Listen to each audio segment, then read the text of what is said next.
Thank you, Mr. President.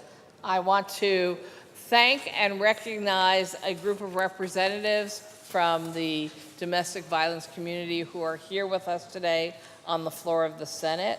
Connie Neal, Joan Gerhardt, Lorian Castell, Shell Hamill, Jane Nye, Nassim Sarabandi, Jennifer Clark, Christina Romeo, Fran Bialy, and Kelly Coyne. If you would all stand up so that we can recognize you and the amazing work that you do for us and the people of New York State every day.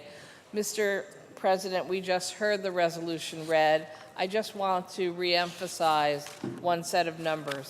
Here in New York State, 53,000 survivors of domestic violence and their children receive services from residential, non-residential, and transitional housing programs each year, or last year, and more than 213,000 hotline calls were received by domestic violence programs across the state in 2018.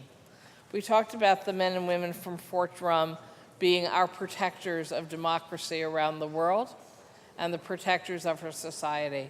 But these representatives today also are the protectors of our residents, of our society, of some of the most vulnerable people in the state of New York. And I know what they plead for is more investment in prevention so that they have fewer people they need to provide services to.